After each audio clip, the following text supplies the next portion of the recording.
So hey there friends, welcome to this episode of SelfKind with me, Erica Webb. Today I want to talk about something that's been coming up in a lot of my one-on-one sessions recently, which is around what kinds of things get in the way of our desires to look after ourselves more. And some of the questions that you can ask yourself if you're wondering, like, what stands in the way of me and the self-care that I really want to be engaged in. As I'm recording this, I am recording on the day that I normally release a podcast, and I don't like doing it this way. I much prefer to be ahead of myself, even if just by a couple of days, but this week just didn't pan out that way. And I tell you this because I think it's a great reminder always of what consistency can look like when it comes to self-care. So obviously recording a podcast isn't really a form of self-care for me, but it has parallels with the way that we show up for other things, right? And so I normally show up every Monday usually to record and edit and do all the bits and pieces around the podcast and then have it ready to go out on a Thursday. And this week it is now Thursday and I am just recording. And with self-care, sometimes it looks like we kind of set ourselves up for, I'm going to do this thing same time every day or every week or however we kind of set it up. And then our best laid plans fall to the wayside because of life. And we think, oh, I'm such a problem, right? Like I stuffed up, I fell off the horse, I did whatever. And then it can be really hard to convince ourselves that that's actually just part of being human and it doesn't mean we've failed. And so I want to offer that as a little reminder just before we dive into the main part of this episode, that if things aren't looking the way that you planned, don't think of it as like having failed or having not had the motivation that you need to show up, but rather like just letting life happen around the edges and figuring out how to show up in ways that still make sense for you. So that might mean doing a little bit less in those periods of time that feel busy or heavy, or, changing something around what you're doing so that it actually feels doable and supportive, right? Not just doing it because it's something that you need to tick off a list. All right, so getting into today's episode, I wanted to talk about something that's come up quite frequently in my one-on-one sessions with clients recently. And it's this idea of like, I want this relationship with myself and my body, which usually looks like I want to look after myself better with more self-care, more nurture, more love. But something's getting in my way and I don't really know what it is. One of the things that gets in our way is what we've been led to believe about what looking after yourself really looks like and means within the greater context of our families and societies. So, think about for a moment how people spoke about others who appeared to like themselves a lot, who appeared to take a lot of time for themselves, who appeared to rest frequently, or do things that really prioritize themselves rather than others. I am going to hazard a guess that for most of us, we were exposed to messaging that said, oh, they are so in love with themselves. Oh, they are so selfish. Oh, they are so this, that, and the next thing. Now, take that information and then put it together with the fact that you are, looking to do something for your self-relationship that to the outside world might appear selfish, like you love yourself, which is not a bad thing, but we have some of us been taught that it is. And we wonder why it's so hard to show up for these things, right? And we might think, oh, I'm not motivated enough. I'm not trying hard enough. I'm not doing enough. But I want to pose the possibility that maybe part of the lack of motivation comes from the fact that in order to be safe in this world, we have to feel like we belong. And in order to feel like we belong, we tend to try to stay aligned with the status quo, right? We tend to try to stay aligned with what people tell us. And I say people like they're not really telling us to our face, right? But the messages that we get through our society, we try to stay aligned with the things that are going to keep us in favor with the majority. Because as from an evolutionary perspective, it makes sense to stay good with your people, right? Because if you're not good with your people, chances are you're going to miss out on food, you're going to miss out on shelter, you're going to miss out on connection and, the chance to make babies and do all of those things. And so evolutionarily, we need to remain an accepted part of our people. And so sometimes I like to play with this idea with the people that I'm working with to say what is your messaging around what it looks like to look after yourself? And often we recognize that, it doesn't really feel safe to show the world that I love myself. I remember in primary school, long time ago, but I remember in primary school, that was a taunt that was in the playground, right? Oh, she loves herself. Oh, she's so up herself. And it was a real criticism, right? You didn't want to be on the other end of that taunt. And then we grow up and we watch the women and the people around us be selfless and be praised for being selfless. We still see this now. And then we say, oh, I'm not loving the relationship that I have with myself and my body. I feel a bit disconnected. I feel unnurtured. I feel unkind toward myself and I want something different. But the different requires us to love ourselves more or to act more lovingly towards ourselves. It requires us to do things that to the outward eye don't feel or don't appear to be selfless. And, they might actually look selfish and lazy if we're using that kind of old school definition.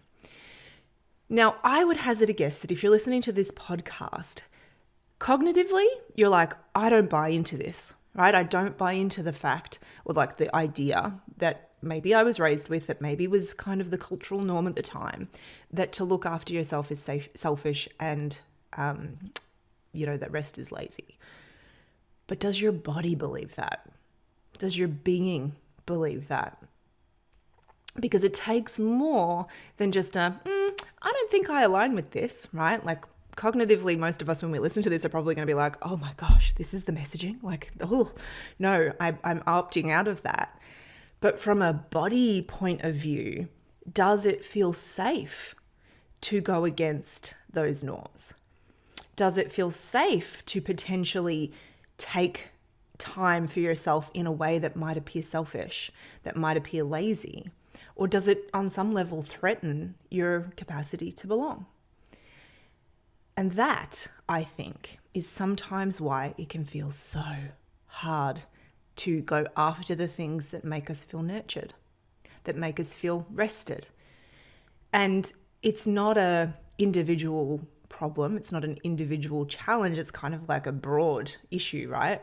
But if we are trying to do this for ourselves, then we have to think, okay, well, what do I do then to get more comfortable with going against those kind of deep-seated beliefs to go after what it is that I want? And you see people who do this beautifully, right? There are some people who are like, I just don't care, right? I just don't care what other people think. But if you do care what other people think and you're kind of battling against this, either consciously or subconsciously, there's a couple of questions that you can ask yourself, and I find these really helpful. Now, I can't take credit for them. These actually come from one of Brene Brown's books. It is called I Thought It Was Just Me, But It Isn't. And it's a book all about shame.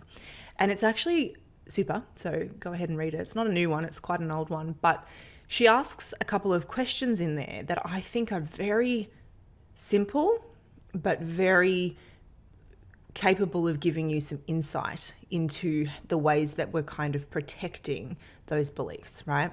So the questions are these. We ask, I want to be perceived as, it's not even a question, it's just a statement. I want to be perceived as, ... fill in the blank. I don't want to be perceived as, ... fill in the blank.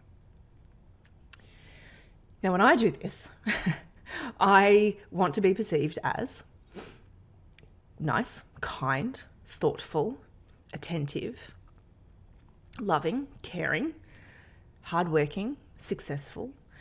I don't want to be perceived as lazy, selfish, uncaring, unsuccessful. The list could go on, right? But what we find when we look at these questions is that so much of the things that we're trying to be perceived as partly, in part, keep us aligned with that status quo, right? Like, I don't want to be perceived in ways that go against what society is willing to bear, right? Which at the moment still is women selflessly serving others and kind of like no rest till you're dead, right? Like there is still that narrative. And if we're trying really hard to maintain that perception, that persona, we don't leave space to like act against that, right? So it's going to make it really hard to rest if you desperately don't want to appear lazy. It's going to be really hard to carve out more time for yourself if you don't want to appear selfish, right? And on top of that, I've lost my train of thought. On top of that, no, it's gone, but that's okay. But it is going to make it harder, right, to show up for the things that we want. And so you might be like, okay, where does this leave me? This is interesting questions to ponder. And now I feel a little stuck in, the cultural kind of narrative. And yeah, I am trying really hard not to be perceived in a particular way. Oh, my thoughts come back. The other part of that is that we don't leave space for our humanity. We don't leave space for the inevitable reality that we will fail, that we will sometimes appear in ways that we do not wish to, that sometimes we will be grumpy and cranky and we will piss people off and we will do things that are misaligned even with who we want to be and how we want to behave. But that is part of being human. Just like the discomfort of kind of starting to challenge all this stuff is going to be uncomfortable as well. So here's the deal. When it comes to then going, okay, I see that perhaps there are some beliefs and there is some protection going on. And yeah, like my brain feels threatened, right? If I go to be selfish and indulge in all of these self-care behaviors, because what if I am rejected by the people around me? What if they don't accept me because I am going against the societal norms that say you must serve others before you serve yourself? So what do? How do we still show up for the things that we want? And I think that actually just knowing that this is what is going on, or part of the picture of what is going on, is like the biggest part, right? Because when we know, I see that I am, on a subconscious level, most likely, really trying to avoid slipping into behavior that is going to have the potential to kind of like have me rejected, right? Then we can just go, oh, isn't that interesting? And isn't it interesting that my brain knows to kind of protect me in that way? And then we can be more conscious in the way that we respond to that. We can be like, okay, cool. But actually, do you know what's really important to me? What's really important to me is these new values of how I want to be in relationship to myself and my body. And yeah, they misalign with the cultural narratives that I was raised with.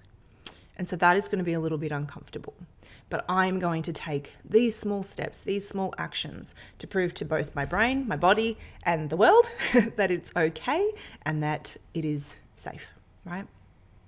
So that's a little idea that I just wanted to plant with you today, kind of coming from some of the work that I've been doing with clients and with myself lately as well, around this idea of like, it's not your motivation that's the problem. It's not that you're too lazy to show up for these things.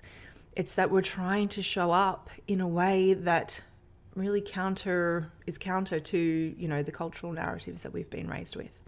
And so hopefully just being able to see that, being able to like sit with it for a minute and be like, is enough to start to untangle it. I would love to know how this lands. Let me know if you're like, oh, I had this like light bulb moment of this is the narrative that I've been trying to align with and I didn't even know. I would love to hear from you. You can come and find me over on Instagram at Erica Webb _selfkind. And I also wanted to tell you that earlier this week I ran the ease workshop that I've been talking about over the last few weeks. It was a 90-minute workshop all about somatic exercise and self-kindness and compassion. And if you missed it, if you're like, oh, I'm listening to this, I had, listened to those episodes too late and I missed that, the replay is now up, ready for you to, grab anytime you want, and you can watch it whenever you like. So if you head to ericawebb.com.au/free-workshop, which I will put in the show notes as well, you can grab that to watch anytime. All right. Until next week, friends, keep being kind to yourself. I'll talk to you soon.